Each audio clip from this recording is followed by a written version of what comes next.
तो बच्चा पार्टी आज हम डिस्कस करने वाले हैं most important question of motion in straight line. ये हमारा एक नया चैप्टर है, chapter number 2 physics class 11th, है ना। हमने प्रीवियस क्लास में जो क्वेश्चन डिस्कस किए थे वो थे यूनिट्स एंड मेजरमेंट के, जिसमें मैंने कई सारे क्वेश्चन आपके सामने डिस्कस किए थे और उनको ये भी बताया था कि ये किस तरह से क्या है सॉल्व भी किए जाएंगे। तो मैंने वो करके भी आपके सामने दिखाए थे।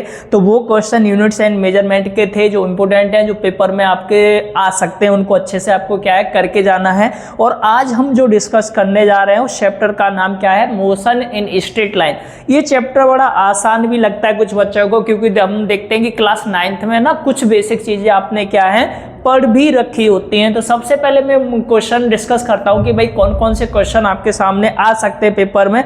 तो सबसे पहले बात, यहां पर मैंने कुछ क्वेश्चन लिखे हैं, ये मोस्ट इंपोर्टेंट है। इसके अलावा भी मैं एक दो क्वेश्चन अलग से भी बताऊंगा कि वो क्वेश्चन भी आपको क्या है करके जाने। तो सबसे पहले जैसे मैंने यहाँ बात कर रहा हूँ मोशन इन स्ट्रेट लाइन में, पहला क्वेश्चन इक्वेशन ऑफ मोशन, मतलब हमने 3 इक्वेशन पढ़ी थी जैसा आपको पता है।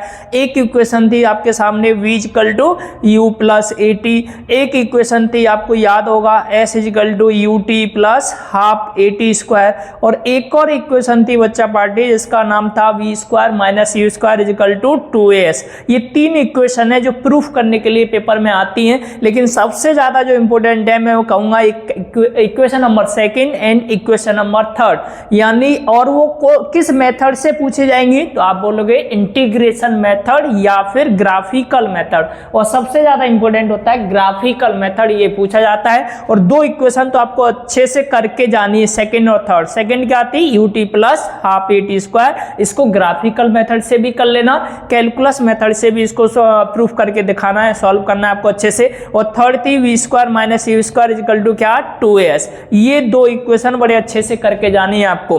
अब हम बात करते हैं और क्या पूछा जा सकता है। तो ग्राफ आपके सामने आ सकते हैं, xt ग्राफ या vt ग्राफ आपसे पूछा जा सकते हैं। तो मोस्ट इंपोर्टेंट है, मैंने ग्राफ भी डिस्कस किए थे। और ग्राफ में मैंने बच्चा पार्टी आपको ये डिस्कस किया था कि हर किसी, जैसे हम बात करें वेलोसिटी की, जब हम बात करें स्पीड की, जब हम बात करें एक्सीलरेशन की, तो हर किसी के 3-3 ग्राफ आपको पढ़ना है। एक कौन सा होता है, जैसे आपने देखा होगा ओरिजिन से स्ट्रेट लाइन यूनिफॉर्म को रिप्रेजेंट करता है, और अगर इधर पोजीशन दे रखा है, इधर टाइम दे रखा है, तो ये पोजीशन टाइम ग्राफ होता है, ये हमेशा मोशन को रिप्रेजेंट करेगा। तो इसको मैं बोलूंगा यूनिफॉर्म मोशन। क्लियर है। अगर यही ग्राफ इस तरह से हो, इधर फिर से वही कहानी, पोजीशन होगा, इधर टाइम होगा, तो ये कांस्टेंट मोशन को रिप्रेजेंट करेगा। और अगर एक ही ग्राफ के अंदर यूनिफॉर्म हो जाए या फिर डिक्रीज हो, इंक्रीज हो, एक से ज्यादा कंडीशन अगर एक ग्राफ के अंदर है, फिर से वही बोलूंगा कि पोजीशन इधर होगा, टाइम इधर होगा, तो ये रिप्रेजेंट करेगा नॉन यूनिफॉर्म को।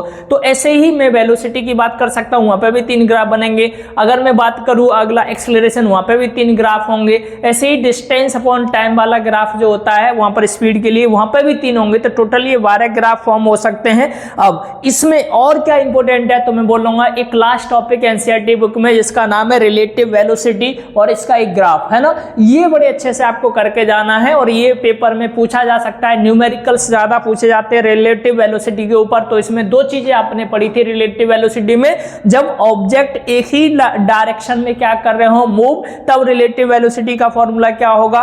तो मैंने बताया था कि एक ही डायरेक्शन होगा, तो अगर मुझे वेलोसिटी निकालनी, रिलेटिव वेलोसिटी, तो मैं बोलूंगा VAV = हो जाएगा VA - VB। अगर अपोजिट डायरेक्शन है तब ये मैं इसमें चेंज होगा, यहाँ लिखोगे VA - VB, और इसको फिर माइनस माइनस प्लस कर देंगे तो ये वैल्यू बन जाएगी VA + VB। ये फॉर्मूला होगा आपका रिलेटिव वेलोसिटी का। ये कौन सी डायरेक्शन के लिए होगा, अपोजिट डायरेक्शन में जब ऑब्जेक्ट क्या कर रहे होंगे, मूव। और ये वाला फॉर्मूला हमेशा किसके लिए होगा, सेम डायरेक्शन के लिए होगा। तो ये क्वेश्चन क्या है, इंपॉर्टेंट है मोशन इन स्ट्रेट लाइन वाले चैप्टर से। और इसमें क्या इंपॉर्टेंट है वो मैं आपको नोट्स में से भी बता देता हूँ, 1 by 1 सारे बच्चे अच्छे से करके जाने जो क्वेश्चन इंपॉर्टेंट है ना। सबसे पहले हम बात करते हैं एक क्वेश्चन की जो मैंने यहाँ पर लिख रखा है।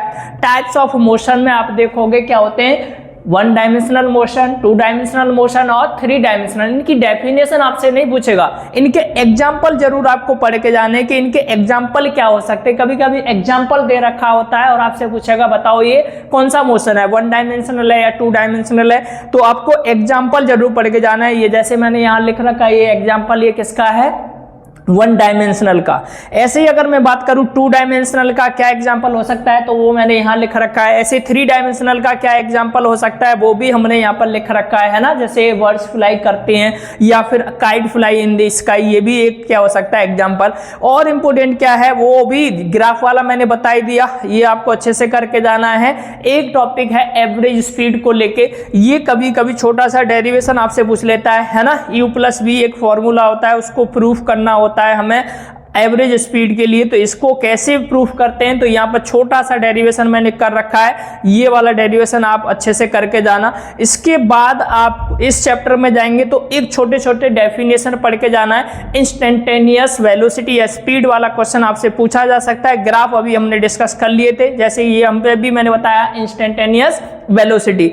अब इसमें एक और चीज पढ़ लेना छोटा सा, है ना, टाइप्स ऑफ एक्सीलरेशन, पॉजिटिव कब एक्सीलरेशन होता है, नेगेटिव कब हो सकता है। तो एमसीक्यू टाइप क्वेश्चन भी इस यहाँ से पूछे जा सकते हैं। और ये जस्ट अभी थोड़ी देर पहले मैंने अभी जब क्वेश्चन बता रहा था उस समय बताए थे इक्वेशन ऑफ मोशन पूछे जाएंगे। और ये दो इक्वेशन ऑफ मोशन क्या है, मोस्ट इंपोर्टेंट है, इन सभी बच्चा लोगों को ये करके जाना है, ये ध्यान रखना। और इसमें मेथड भी बता दिए, एक कौन सा ग्राफिकल और एक कौन सा होगा आपका कैलकुलस, जिसको हम इंटीग्रेशन मेथड भी बोलते हैं, वो भी मैंने यहाँ पर 1 by 1 कर रखे हैं। ये सभी बच्चे इसको अच्छे से क्या है करके जाना है। यहाँ पर सारे क्वेश्चन मैंने, ये ग्राफिकल मेथड है ना, और इससे पहले वाला जो मेथड दे रखा है, ये वाले जो मेथड है ये इंटीग्रेशन मेथड है। तो ये दोनों क्वेश्चन आप करके जाओगे। और लास्ट में एक और है जो अभी मैंने बोला था रिलेटिव वेलोसिटी वाला, इसको आप यहाँ पर देख सकते हो मैंने कर रखा है। सेम डायरेक्शन के लिए भी कर रखा है, क्या फॉर्मूला होता है वो भी मैंने बता रखा है। अपोजिट डायरेक्शन के लिए क्या फॉर्मूला होगा वो भी मैंने लिख रखा है। तो ये था आपका कौन सा chapter, motion in straight line. इतने क्वेश्चन आपको थ्योरेटिकल करके जाने होते हैं। अब बात करता हूं मैं भाई न्यूमेरिकल्स किस पे आ सकते हैं। तो अभी मैंने एक टॉपिक बताया था कौन सा वाला, एवरेज स्पीड, इस पे न्यूमेरिकल पूछा जाता है। एक क्वेश्चन वेलोसिटी वाले पे आपके न्यूमेरिकल पूछा जा सकता है। इक्वेशन ऑफ मोशन पे आपसे क्या पूछा जाएगा, न्यूमेरिकल्स। तो ये फॉर्मूला जितने भी हैं इन सब पे आपको न्यूमेरिकल्स, एनसीईआरटी के जितने भी एग्जाम्पल या आपके एक्सरसाइज वाले जो क्वेश्चन है उनके न्यूमेरिकल्स आपको हर एक टॉपिक पे क्या है सॉल्व करके जाने हैं। तो इस चैप्टर से इतना ही इंपॉर्टेंट आपके क्या होंगे, थ्योरेटिकल या डेरिवेशन बोल सकते हो, सारे क्वेश्चन होंगे। न्यूमेरिकल इन्हीं टॉपिक्स के ऊपर आपसे पूछे जाएंगे। ऐसे ही हम अगली क्लास में डिस्कस करेंगे मोशन इन प्लेन। और ये था आज की क्लास के most important question motion in straight line में। आज के लिए इतना ही, नेक्स्ट